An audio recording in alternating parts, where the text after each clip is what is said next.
All right, if you need to contact the Palmetto Support Team for anything, just send an email to ithelp@clemson.edu and be sure to include the word Palmetto somewhere in the subject line of that email.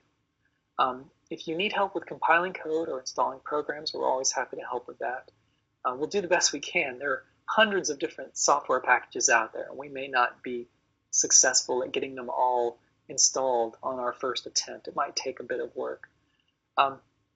We're also happy to help out with developing research proposals that make use of Palmetto resources. We do this quite a lot. We have some people in our group that are dedicated to doing this kind of work. So if you're looking at possibly writing a proposal that will involve the use of Palmetto resources or purchasing new Palmetto resources, we're always happy to help with writing those proposals.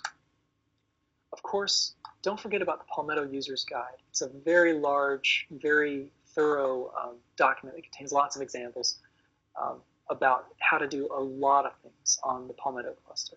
Of course, don't run jobs on the head node. When you're logged into User 1, don't ever try to run jobs there. You should submit your jobs there, but don't run executable, don't run your applications from that location. Don't do anything that's computationally or memory intensive on User 1. It's a multi-purpose machine. There are lots of people logged in. It's a service machine. It's not really designed for heavy computation. That's what the compute nodes are for. Try to do your simulation work or your any computation work in New Scratch. Move your files into New Scratch and do all your reading and writing from that location. When you log in, read the message of the day. And I'd also like to show you guys a couple of extra examples that might be of use. Close that PDF, that PowerPoint, and a couple of other things. Of course, the user guide. Let me just give you a quick tour of the user guide. There's a short table of contents, but there are details here for using a lot of different applications and installing some programs as well. If you need to know how to use alternate file systems other than the New Scratch file system, there's details. There are details in here about how to use the local Scratch file system. There are example job scripts for using local Scratch. A lot of people find that running jobs, if your job can run on a single node without inter-node communication, then you can probably use local Scratch. And a lot of people find that local Scratch performs better than the large shared file systems. So this might be a handy option that you could use. So I've got examples in the user's guide about how to use local Scratch. There are many examples in here, a variety of things. If you need to access GPUs, there's a section here. We go. This is in the submitting jobs to run on the cluster section. And if you need to use GPUs, this is the syntax for requesting GPUs is presented here. I know that's tiny. You guys probably can't see that. Let me zoom in there.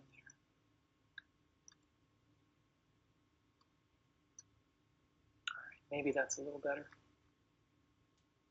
Okay, so this is what it looks like when you try to reserve GPUs. You specify the number of nodes and then the number of GPUs per node.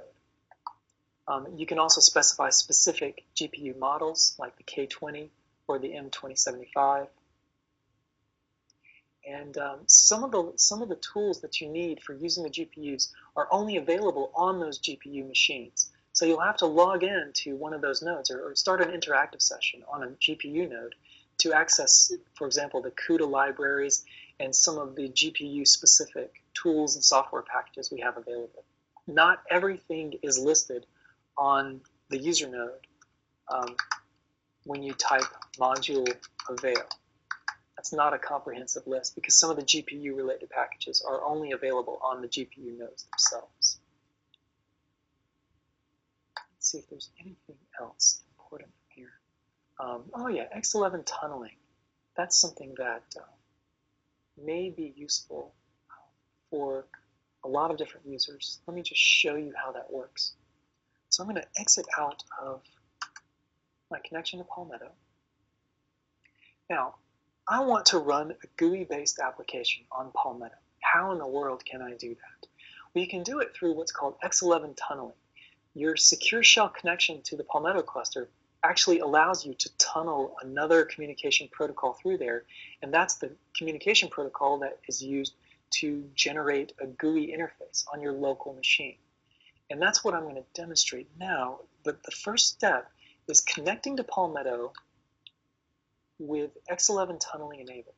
You do that with SSH-X. A -Y will also do the same thing, but just for simplicity's sake, I'm only going to show one method. So I'm going to connect to the cluster using X11 Tunneling, and I'll get the same type of interface login that I saw before. All right, I'm logged into the cluster now. I'm logged in with X11 Tunneling enabled. The next step is to start an interactive session with X11 Tunneling enabled there too. So make it one node and just one CPU. Oh, oops. CPUs equals 1. Add a typo there. All right, now my job has started. I have X11 Tunneling enabled from my local workstation, from my laptop to Palmetto, as well as from the user node to my compute node that I'm using for my interactive session. So I've got this, multiple layers of X11 Tunneling. Now I can run a GUI-based application on the cluster. So module avail. Let's try console. I'll module add console 43B. Now I'll just execute console, which will start up the GUI interface for that program. And there it is. So the GUI interface is getting started on my local machine. And it's because I have an X server running on my machine. Linux and OS X users will not have to do anything special for this to work. It'll just work kind of automatically the way it is here. For Windows users, there are details about what you need to do to make this work in the Palmetto User's Guide.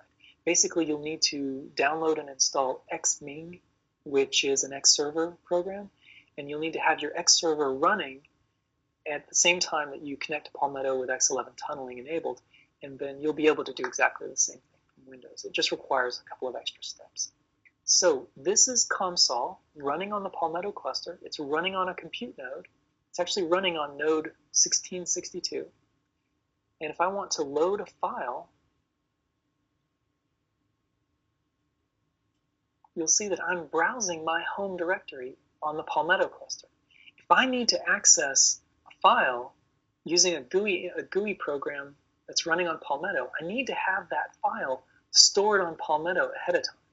So if I wanted to open a file here, I'd have to have that file in my home directory on Palmetto. And that's it. That's running a GUI-based application from a compute node on Palmetto. Any computational work that this GUI application does, any memory that it uses, is going to be done on that compute node. It's not going to be done on the user node, and it's not going to be done on my local machine. The only thing I see on my local machine is the graphical interface. And that's it. That's X11 Tunneling through SSH on Palmetto. All right.